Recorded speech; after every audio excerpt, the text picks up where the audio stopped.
할렐루야. 오늘 11월 마지막 주 우리가 주일 예배로 모였습니다. 그리고 오늘은 우리가 강림절을 우리가 맞이하면서 주님 오심을 기대하는 그런 강림절 첫 번째 주일을 우리가 보내고 있습니다. 강림절은 어떤 의미가 있는 주일입니까? 바로 주님께서 오시겠다라고 하는 그 약속의 말씀을 믿고 우리가 그 믿음으로 기다리며 주님 오심을 간구하는, 또 소망하는 그러한 날인 줄로 믿습니다. 그런 기간인 줄로 믿습니다. 이 강림절은요, 도착하다, 오다라고 하는 이제 라틴어 어드벤트라고 해서 이제 유래된 것입니다. 즉, 우리 주님께서 오시겠다, 또 탄생을 미리 기대하면서 소망 가운데 어떻게 하면 주님 오심을 우리가 잘 맞이할 수 있을까라고 하는 그런 믿음을 가지고 우리 자신을 돌아보면서 우리 스스로를 겸비하면서 우리가 더욱더 주님 오심을 잘 맞이할 수 있는 준비하는 그 기간이 이 강림절일 줄로 믿습니다. 이 강림절은 그래서 성탄절 전 4주를 우리가 강림절로 지키고 있습니다. 이 강림절의 의미에서 우리는 분명히 알아야 될 것이 무엇이냐 하면, 주님께서 하나님의 약속으로 이미 우리에게 오셨다고 하는 사실은 성경을 통해서 우리에게 증거하고 있습니다. 증명하고 있어요. 주님 오셨다라고 하는 그 사실, 주님께서 오셨다라고 하는 사실을 우리가 확실하게 믿고 그 확신을 가지고 우리 주님께서 이 땅에 오셔서 또 우리를 위해서 십자가의 대속제물이 되어주시고 말씀대로 3일 만에, 죽은 지 3일 만에 다시 부활하셔서 제자들과 함께 또 이 세상에 40일간 계시다가 어떻게 하셨습니까?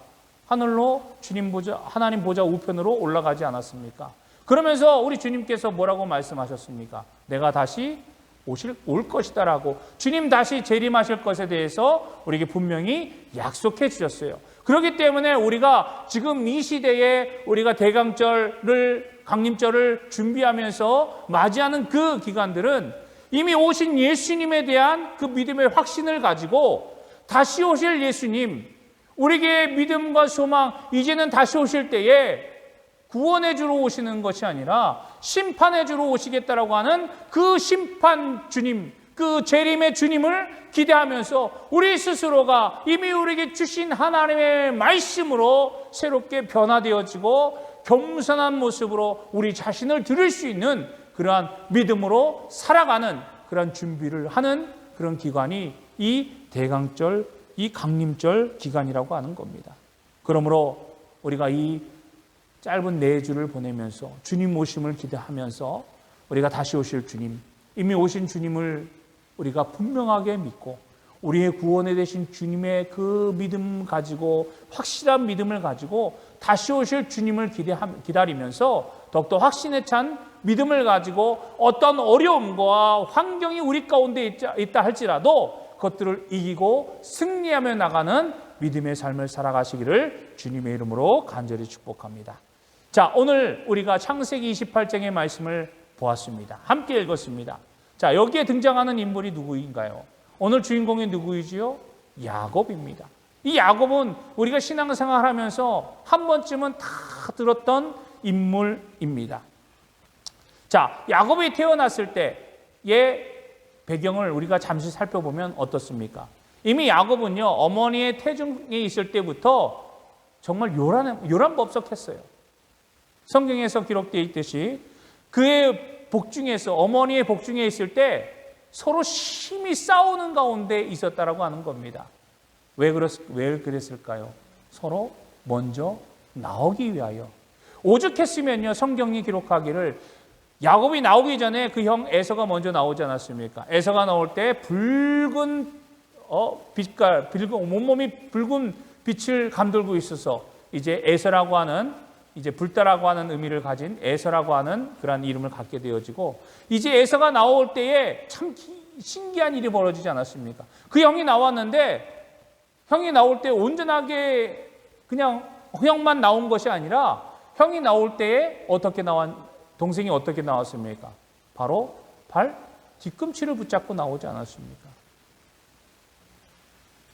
우리가 이것을 보면서 야곱에 대한 성품을 그래도 간단하게라도 우리가 짐작할 수 있을 줄로 압니다. 형이 나왔을 때 발 뒤꿈치를 잡고 나왔던 야곱. 그리고 이 야곱이 점점 장성하여져서 에서는요, 어떤 사람이 되었지요? 사냥하는 사람이 되었습니다. 사냥하는 사람이 되어서 그 에서가 사냥한 고기를 누가 좋아했습니까? 아버지 이삭이 좋아했어요. 반면에 야곱은 어떤 성품을 가지고 있었냐면 성경에 기록되어 보니까 이제 조용하게 집에서 거주하였다라고 성경은 기록하고 야곱을 표현하고 있습니다. 즉 집에서 조용한 성품을 가지고 이제 지내게 되었으니까 당연히 어머니가 이 야곱을 총리하게 되지요. 그런데 여기에서 우리가 또 다른 사건을 우리가 또한 발견하게 됩니다. 어떤 사건입니까? 유명한 사건이죠. 바로 야곱이 집에 있을 때 이제 죽을 쓰게 됩니다. 그때 사냥에서 돌아온, 정말 사냥에 온 힘을 다 쏟고 돌아와서 정말 피곤하여서 이제 쉴 곳을 찾고 먹을 것을 찾았던 에서가 이제 동생 야곱이 죽을 쓰는 것을 보고 뭐라고 이야기합니까? 야, 지금 쓰고 있는 그 붉은 죽을 나에게 좀 다오. 내가 좀 그것으로 먹게끔 해다오. 라고 이야기를 하게 됩니다. 여러분 생각해 보세요. 형이 열심히 사냥을 하면서 힘들게 온 힘을 다 써서 사냥을 하고 돌아왔습니다. 그러면 동생이 집에서 죽을 쓰고 있으면 형이 야, 그 죽 좀 줘. 나 좀 먹게끔. 내가 지금 너무 피곤하고 내가 지금 먹을 것이 너무 필요해. 그러니까 지금 나로 하여금 네가 만들고 있는 그 죽을 좀 먹게 해줘. 라고 하면 그래 형, 너무 수고했어. 내가 기꺼이 형 잠시만 기다려. 빨리 내가 죽을 형에게 위해서 대접해 줄게. 라고 이야기하는 것이 어찌 보면 우리가 생각하는 형제의 관계에 정말 지극히 우위에 있는 형제의 관계의 모습이 아닐까 생각되어집니다. 하지만 여기에서 사건이 일어나죠. 그 이야기를 들었던 야곱은 뭐라고 이야기합니까? 내가 그러면 형이 정말 내가 지금 만들고 있는 죽을 먹고 싶어? 그러면 형 나에게 그 장자의 권리를 나에게 팔지 않을래? 지금 나한테 팔아주면 내가 이 죽을 형이 원하는 대로 줄게 라고 이야기했습니다. 그러자 형 에서가 뭐라고 합니까? 이 장자의 권리가 나한테 지금 무슨 유익이 있느냐? 내가 그렇게 하겠다라고 이야기하면서 그 붉은 죽, 우리가 이제 흔히 얘기하는 팥죽이죠. 그 붉은 죽을 받고서 그 장자의 권리를 야곱의 말대로 이제 죽과 장자의 권리를 바꿔치게 합니다. 팔아버리게 됩니다. 그런데 성격이 조용한 이 야곱은 이미 그것에 대해서 이미 어떻게 하면 내가 형에 있는 장자권, 저 축복의 권리를 내가 어떻게 하면 얻을 수 있을까라고 하는 것들을 심히 마음속으로 계속해서 꿈꿔왔던 자가 아닐까 생각되어집니다. 왜냐하면 성경에서 말하는 조용한 성격이었다고 한다고 하는 것은 무엇이냐면 성격이 너무나도 차분하여서 계산적인 사람이었다라고 하는 거예요. 정말 처음부터 나올 때부터 형의 발 뒤꿈치를 잡고서 나올 만큼 그는 계산적으로 철두철미했던 사람입니다. 자신의 욕심을 위해서, 자신이 원하는 것을 위해서는 어떻게든지 얻고자 말겠다라고 하는 그러한 성격을 가지고 있던 사람이라고 하는 것이지요. 오늘날 어찌 보면 우리들의 일반적인 사람들의 모습을 대표하는 인물이 아닐까 생각되어집니다. 우리도 그렇잖아요. 내가 원하는 것은 누구나 마찬가지로 다 갖고 싶어하는 것이 우리들의 마음 아닙니까? 이것이 우리 가운데 있는 욕심 아닙니까? 이러한 모습 가운데 있었던 대표적인 사람이 바로 야곱이었다라고 하는 거예요. 야곱은 이런 성품을 가지고 그가 태어나서 결국엔 어떻게 됩니까? 그렇게 자기가 원하는 것을 다 얻고자 하고 정말 그것들을 꿈꾸는 것들, 자기가 소망하는 것들을 다 가졌음에도 불구하고 그는 어떤 삶을 살지요? 도망자의 신세를 살지 않습니까? 형을 피해서 삼촌 집으로 피신하여지고 또 삼촌 집에서도 이제 그가 떠나서 아버지 집으로 올 때에도 순탄하지 않았어요. 돌아가려고 했지만 형 에서가 자기를 죽이려고 하는 그러한 소식을 전해 듣고 마음의 근심 속에서도 이제 형이 있는 아버지 집으로 돌아오게 되지 않습니까? 그런 모습이 우리들의 모습이 아닙니까? 그런데 성경에 보면 그렇게 욕심 많고 자기 자신을 위해서 철두철미하고 자기 자신의 원하는 것들을 얻으려고 했던 이 야곱에 대해서는 성경은 뭐라고 얘기하지요? 축복의 사람이라고 이야기하고 있습니다. 반면 에서는 실패한 사람으로 표현하고 있지요. 왜 그렇습니까? 그 자신이, 야곱 자신이 물론 그런 욕심이 많고 자기가 원하는 것들을 다 얻으려고 하는 그런 마음이 있었지만, 그런 성품을 가지고 있었지만, 그는 하나님의 복에 대해서 그는 너무나도 잘 알고 있던 사람이었습니다. 그렇기 때문에 하나님의 복에 대해서는 내가 어떻게 하든지 저 복을 내 것으로 만들겠다라고 하는 그런 어떻게 보면 거룩한 욕심이 항상 그에게 있었다라고 하는 거예요. 그렇기 때문에 하나님의 복을 내 것으로 만들고 싶다, 하나님의 복을 나도 얻고 싶다라고 하는 그런 간절한 소망을 가지고 늘 어떻게 하면 그 소망 가운데 그것을 이룰 수 있을까라고 하는 것을 그는 기다리면서 차분히 생각하면서 그것을 자기 것으로 만들었던 사람이지요. 그러면서 그는 끊임없이 하나님과 어떻게 하면 가까이 할 수 있을까, 하나님과 어떻게 하면 동행할 수 있을까를 늘 생각하며 꿈꿨던 사람이라고 하는 것입니다. 그리고 하나님의 복을 굉장히 귀중히 여길 줄 알고 기다리던 사람인 것을 우리는 알 수 있습니다. 사랑하는 성도 여러분, 비록 우리의 모습들이 죄가 많고 실수가 많고 또 여러 가지로 부족한 점이 많은, 정말 완벽하지 못한 것들을 우리는 고백하지 않습니까?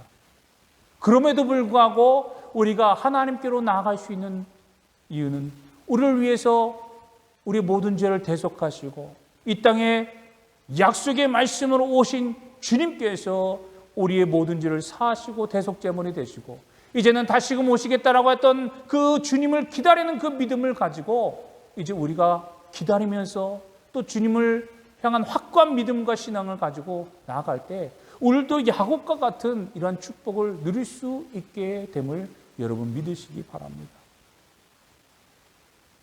그리고 성경에서는 뭐라고 이야기하죠? 이미 태중에부터 하나님께서 이미 그 어머니의 태중에 있을 때부터, 리브가의 태중에 있을 때부터 이제 뭐라고 얘기합니까?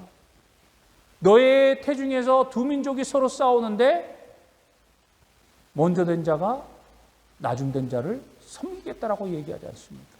이미 하나님께서 정하신 그러한 분명한 계획하심과 섭리하심이 그에게는 있었다라고 하는 거예요. 우리도 하나님께서 이미 우리를 택하셔서 하나님의 사람으로 만들어주시고 이곳에 보내셔서 하나님의 거룩한 일들을 행하도록 우리를 지금도 인도하고 계시지 않습니까? 그러므로 우리도 야곱과 같은 어떻게 하면 하나님과 함께 할 수 있을지, 하나님의 복을 어떻게 하면 내가 온전히 누릴 수 있을지 우리가 더욱더 기대하고 인내하며 기다리는 믿음을 가지고 살아가는 저와 여러분이 되어야 될 줄로 믿습니다. 오늘 말씀해 보니까 오늘 야곱에게 주신 하나님의 축복의 말씀이 바로 28장 10절로부터 19절에 기록된 말씀입니다. 오늘 15절 말씀을 다시 한번 볼까요? 15절 말씀을 다시 보면 뭐라고 기록되어 있습니까? 내가 너와 함께 있어 내가 어디로 가든지 너를 지키며 너를 이끌어 이 땅으로 돌아오게 할지라 내가 내게 허락한 것을 다 이루기까지 너를 떠나지 아니하리라 하신지라 라고 말씀하고 있습니다.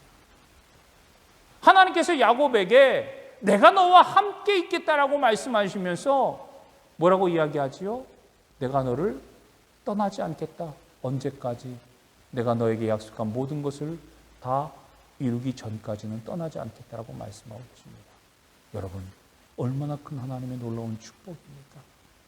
하나님이 우리와 함께 하셔서 우리에게도 내가 너에게 준 하나님의 꿈과 비전을 다 이루기 전까지는 내가 너를 떠나지 아니하겠다라고 우리에게도 동일한 약속을 오늘 이 시간 우리에게 주시는 줄로 믿습니다. 그런 믿음으로 우리가 나아가야 되지 않겠습니까? 그런 믿음을 가지고 우리가 하나님 앞에 더욱더 나아가며 그 믿음으로 승리하는 저와 여러분이 되기를 주님의 이름으로 간절히 축복합니다. 이 놀라운 축복은요, 야곱에게서만 끝나는 것이 아닙니다. 하나님은 야곱뿐만이 아니라 그 후손들까지도 복을 받게 해주시겠다라고 분명히 말씀해 주시고 약속해 주셨습니다. 그리고 어디를 가든지 무엇을 하든지 형통하게 하시게 해주시겠다, 내가 너와 함께 하겠다라고 분명한 말씀을 해주시고 계세요. 그러기에 야곱은 내가 어디를 가든지 무엇을 하든지 하나님을 떠나지 않겠습니다. 하나님과 함께하는 그러한 일이 무엇인지를 그는 분명히 알고 그 일들을 행하였던 사람임을 오늘 말씀을 통해서 또한 알 수가 있습니다. 하나님을 떠나지 않고 하나님과 함께하겠다라고 하는 증표의 일들이 무엇입니까? 우리가 할 수 있는 그런 하나님을 떠나지 않고 하나님과 함께하겠다라고 하는 그러한 표현의 방식이 무엇입니까? 하나님이 가장 원하시는 것이 무엇입니까? 하나님을 높이는, 하나님을 예배하는 거예요.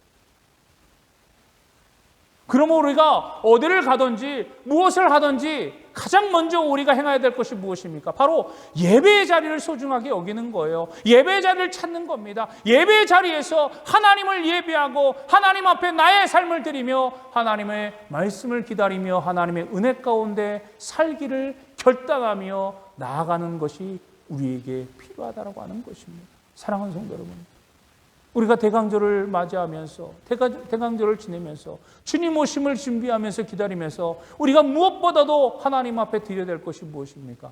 예배의 자리가 회복되어지는 거예요. 예배를 더욱더 힘쓰며 예배 가운데 우리가 살기를 원하는 믿음의 모습으로 나아가야 될 줄로 믿습니다. 그래서 야곱은 하나님의 환상의 그런 모습을 보고 또 하나님의 약속의 말씀을 듣고 그것을 뭐라고 불렀습니까? 바로 베델, 하나님의 집. 하나님이 과연 여기 계시는구나 라고 하면서 그는 그 자리에 제단을 쌓고 하나님을 예배하게 된 줄로 믿습니다. 사랑하는 성도 여러분, 우리가 있는 그 자리가 바로 베델이 되기를 주님의 이름으로 간절히 축복합니다. 여기에 나와 함께 하시는구나. 지금 이 자리에 하나님이 나와 함께 하셔서 나로 하여금 하나님의 놀라우신 은혜와 축복을 누리게 하시는구나. 하나님께서 나를 통해 일하시고 계시는구나. 우리가 고백하며 어떤 어려움 속에서도 흔들리지 않고 당당히 하나님만 바라보며 나아가는 저와 여러분이 되어야 될 줄로 믿습니다. 그럴 때 하나님께서 우리에게 주신 약속의 말씀을 분명히 우리가 믿고 그 믿음으로 승리하며 나갈 줄로 믿습니다. 오늘날에도 예수님을 주로 고백하고 믿는 사람들 가운데 야곱에게 주셨던 이 놀라운 축복을 누리는 사람들이 얼마나 많이 있습니까? 믿음으로 고백하며 예배의 자리를 힘쓰며 하나님의 뜻 가운데 살기를 힘쓰는 자들에게 주시는 놀라운 축복일 줄로 믿습니다. 그런데도 불구하고 더러는 이 믿음의 가치를 세상의 가치와 바꾸어서 정말 에서가 지금 당장 눈앞에 보이는 피곤하여서 저 죽이 아니면 안 될 것 같은 그런 심정 속에서 믿음과 하나님의 축복을 바꿔버리는 그러한 연약한 믿음, 또 어리석은 모습을 보이는 소위 믿음을 가졌다고 하는 사람들이 얼마나 많이 있습니까? 사랑하는 성도 여러분, 우리는 그러한 믿음을 갖지 않는 저와 여러분이 되기를 주님의 이름으로 간절히 축복합니다. 물론 이유도 있고 핑계도 있습니다. 핑계 없는 무덤은 없다고. 어떤 어려움 때문에 무엇 때문에 내가 그럴 수밖에 없어서, 내가 믿음을 저버릴 수밖에 없어서, 내가 잠깐 포기할 수밖에 없어서라고 핑계하고 또 이유를 대지 않을 그런 무수하게 많은 핑계거리가 얼마나 많이 있습니까? 그럼에도 불구하고 하나님은 우리에게 믿음을 지키라고 말씀하고 계시는 거예요. 축복의 그 약속의 말씀을 떠나지 말라고 말씀하고 계시는 줄로 믿습니다. 사도 바울은요, 로마서 8장 5절에 말하기를 육신에 따라 살아가는 사람들은요, 그 삶의 목적이 자신의 즐거움이라고 말하고 있습니다. 그러면서 그 결과는 무엇입니까? 육신에 따라 살아가는 사람들은 영원한 파멸과 죽음밖에 없다라고 사도 바울은 우리에게 말하고 있는 것을 우리는 분명히 깨달아야 될 줄로 믿습니다. 반면에 성령에 따라 살아가는 사람들은 어떤 사람들입니까? 하나님을 기뻐하시게 하는 사람, 하나님이 기뻐하시는 삶을 살아가는 사람들이 바로 성령에 따라 살아가는 사람들이라고 말하고 있는 것입니다. 성령을 따라 살아가는 사람들은요, 생명과 평안을 누리는 삶을 살아가게 될 줄로 믿습니다. 삶의 목적이 잘못되었을 때에 우리의 삶이 아무리 내가 힘쓰고 노력하면서 아무리 선한 길로 가려고 한다 할지라도 삶의 목적과 방향이 달라지게 되면 그것은 헛된 삶, 헛된 영예, 헛된 명예밖에 될 수가 없다라고 하는 사실을 우리는 분명히 깨달아야 될 줄로 믿습니다. 그것은 육신을 따라 살아가는 것이고, 육신에 따라 삶을 살아가는 것은 욕심을 따라 살아가는 삶과도 마찬가지라고 하는 것이지. 결국 육신의 욕심과 세상적인 욕망이 우리에게 주시는 하나님의 평안과 하나님의 축복을 다 가로막고 있음을 여러분 알고 계셔야 될 줄로 믿습니다. 그러므로 우리에게 주어진 하나님의 축복을 누리기 위해서는 육신의 욕심을 이겨내고 주님의 가르침을 기쁘게 받아들이는 저와 여러분이 되시기를 주님의 이름으로 간절히 축복합니다. 마태복음 13장 1절의 말씀에 보면, 이하의 말씀을 보면 우리가 잘 알고 있는 예수님의 비유 중에 무슨 비유가 나옵니까? 씨 뿌리는 자의 비유가 나옵니다. 네 가지의 거기에 비유가 나오지만 그 중에서 세 번째 비유가 무엇입니까? 가시덤불과 같은 마음이라고 하는 거예요. 가시덤불 어떻습니까? 씨를 뿌렸을 때 씨가 자라긴 합니다. 하지만 어떻습니까? 가시덤불에 막혀서 온전히 자라지 못하고 죽어버리는 그런 마음입니다. 즉 주님의 말씀을 듣고 받아들이지만 우리의 환경과 여건과 우리의 주변의 모습들 때문에 그 믿음이 자라나려고 하지만 자라나지 못하고 금방 시들어버리고 죽고 세상과 동화되어지는 거예요. 가시덤불로 인하여서 내 삶이, 내 마음이, 내 믿음이 계속해서 찔림을 받고 계속해서 그 가시덤불로 인하여서 고통과 소망 없는 삶으로 살아갈 수밖에 없다라고 하는 겁니다. 어떻게 해야 됩니까? 하나님은 우리에게 이것을 이길 수 있도록 이미 우리에게 해결책을 주시지 않았습니까? 무엇입니까? 바로 성령님이십니다. 우리 하나님은요, 우리에게 나 혼자서는 감당할 수 없는 그런 어려움과 슬픔과 또 믿음의 길이 있기에 하나님은 성령님을 우리에게 보내주셔서 구하고 간구하는 자, 사모하는 자에게 하나님은 성령을 선물로 주셔서 우리로 하여금 성령님을 통해서 그 모든 것들을 이기게 하시고 승리케 하시고 또 하나님의 기쁨의 삶이 되도록 우리를 인도하시고 계심을 여러분 믿으시기 바랍니다. 그러므로 우리는 성령님을 통하여 하나님의 말씀을 다시금 깨닫고 그 성령님의 인도하심을 통하여 하나님의 말씀대로 살아가는 그러한 축복과 은혜를 계속해서 누리며 살아가는 저와 여러분이 되어야 될 줄로 믿습니다. 사도 바울은요, 로마서 8장 3절 말씀해 보니까 하나님께서는 자신의 아들을 희생시켜서 우리를 죄를 없애시고 우리를 지배하는 모든 죄를 멀어하여 주셨다라고 말씀해 주고 계십니다. 그러므로 우리가 이제 우리에게 오신 예수님을 믿음으로 고백하고 그 주님만을 바라보며 성령님 안에서 주님의 말씀을 우리가 계속해서 묵상하고 다시금 되뇌이며 그것을 깨닫고 그 말씀대로 순종하며 나갈 때 하나님이 주시는 놀라우신 은혜와 축복을 우리가 누릴 수 있게 될 줄로 믿습니다. 그러므로 우리는 하나님이 기뻐하시는 뜻대로 육신의 욕심을 벗어버리고 육신의 욕심이 나를 지배한다 할지라도 다시금 하나님께서 원하시는 것이 무엇인지, 하나님이 기뻐하시는 것이 무엇인지, 이 욕심에 사로잡혀서 하나님의 축복을 벗어버리는 것이 아니라, 잃어버리는 것이 아니라, 하나님의 축복과 바꿔버리는 것이 아니라 온전히 하나님의 축복 가운데 우리의 마음의 욕심을 온전히 이겨내고 하나님의 축복 가운데 살아가는 저와 여러분이 되고 또 평안 가운데 거하는 저와 여러분이 되기를 주님의 이름으로 간절히 소망합니다.